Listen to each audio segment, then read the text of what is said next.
ನೇಮೋತ್ಸವವು ಮುಂಚಿನ ಕಾಲದಲ್ಲಿ 9 ದಿವಸ ನಡೆಯುತ್ತಿತ್ತು.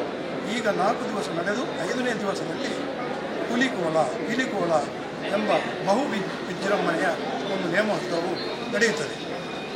ಈ 4 ದಿವಸದ ನೇಮೋತ್ಸವದಲ್ಲಿ ದೈವಗಳಿಗೆ ಬೇಕಾದ ನೇಮೋತ್ಸವ, ಪರಿವಾರ ದೈವಗಳಿಗೆ ಬೇಕಾದ ನೇಮೋತ್ಸವ, ಹಾಗೆಯೇ ಅದರ ಮರು ದಿವಸ 5ನೇ ದಿವಸದಲ್ಲಿ ಬೆಳಿಗ್ಗೆ ಒಂದು ನಿಗದಿತ ಪಡೆದ ಕಾಪು ಮಾರಿಯಮ್ಮ ದೇವರ ಸನ್ನಿಧಿಗೆ 3 ಜನರನ್ನು ಕರ್ಕೊಂಡು ಹೋಗಿ ಮುಸುಕು ಹಾಕಿಕೊಂಡು ದೇವಿಯ ಅಪ್ಪಣೆಯನ್ನು ತಗೊಳ್ತೇವೆ. ಈ 3 ಜನರಲ್ಲಿ ಯಾರು ಹುಲಿವೇಷಕ್ಕೆ ನಿಗದಿಪಡಿಸುತ್ತಾರೆ ಅಂತೇಳಿ ಆ ದೇವಿಯ ಅಪ್ಪಣೆಯಂತೆ ನೇಮೋತ್ಸವದ 4ನೇ ದಿವಸ ರಾತ್ರಿಯಲ್ಲಿ ನಿಗದಿಪಡಿಸಿದ ಹುಲಿವೇಷಧಾರಿಗೆ ಬೈರುಗುತ್ತಿನ ಗುತ್ತಿನಾರು ಒಂದು ಸೂಡಿ ವೀಳ್ಯದೆಲೆಯನ್ನು ಸಂಸಾರದವರು ಕೊಡುತ್ತಾರೆ. ರಾತ್ರಿ ಆ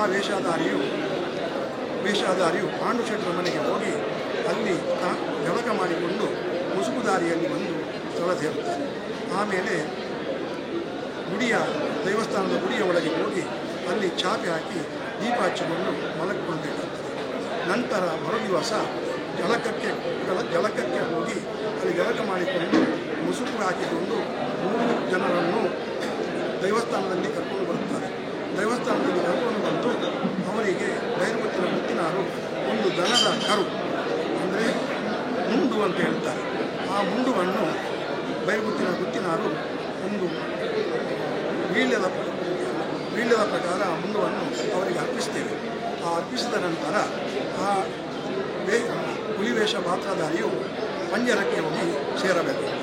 ಪಂಜರಕ್ಕೆ ಹೋಗಿ ಸೇರಿ ಅಲ್ಲಿ ಹುಲಿಯ ವೇಷಧಾರಿಯನ್ನು ಮಾಡಿಕೊಂಡು ಸಾಧಾರಣ ಒಂದು 2:30 ಗಂಟೆ ಮಧ್ಯಾಹ್ನ ಸಂಬಂಧಪಟ್ಟ ಗುತ್ತಿನವರು, ಸಂಬಂಧಪಟ್ಟ ಮನೆತನದವರು, ಸಂಬಂಧಪಟ್ಟ ಕಾಣಿಕೆ ಮನೆಯವರು, ಹಾಗೆಯೇ ಊರಿನ ಪಟೇಲರು, ಹಾಗೆಯೇ ಪೊಲೀಸರು, ಹಾಗೆಯೇ ಊರಿನ ಪರ ಊರಿನ ಭಕ್ತಾದಿಗಳೆಲ್ಲ ಸಮ್ಮುಖದಲ್ಲಿ ಆ ಹುಲಿವೇಷಧಾರಿಯು ಪಂಜರದಿಂದ ಹೊರಬಂದು ಬ್ರಹ್ಮರ ಗುಡಿಗೆ 3 ಸುತ್ತನ್ನು ತಗೊಂಡು ಬಂದು 3 ಸತ್ತು ಬಂದು ನಂತರ ಆ ವೇಷಧಾರಿಯು ಬೇಟೆಗಾಗಿ ಕಾಪುವಿನ ಪರಿಸರಕ್ಕೆ ಹೊರಡುತ್ತಾರೆ.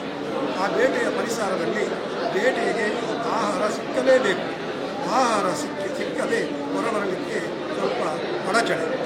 ಆಹಾರ ಸಿಕ್ಕಿದ ಮೇಲೆ ಸಾಧಾರಣ ಒಂದು 5:30-6 ಗಂಟೆಯ ಸಮಯದಲ್ಲಿ ಹುಲಿಗೆ ಕೋಳಿ ಹಾಗೂ ಒಂದು ತೆಂಗಿನಕಾಯಿಯನ್ನು ಬೈರುಗುತ್ತಿನ ಗುತ್ತಿನಾರು ಹುಲಿವೇಷಧಾರಿಗೆ ಕೊಡಬೇಕು. ತದನಂತರ ಆ ಕೋಳಿಯನ್ನು ಹುಲಿವೇಷಧಾರಿಯು ಬಾಯನ್ನು ಕಚ್ಚಿಕೊಂಡು ದೇವಿಯ ಹಳೆಮಾರಿಯಮ್ಮನ ಸನ್ನಿಧಿಯಿಂದ ತನ್ನ ಮುಗ್ಗರ್ಕಳ ಸ್ಥಾನಕ್ಕೆ ನರ್ತನ ಮಾಡಿಕೊಂಡು ಅಲ್ಲಿನಲ್ಲಿ ಕಚ್ಚಿಕೊಂಡು ದೈವದ ಸ್ಥಾನ ಸೇರುತ್ತಾರೆ.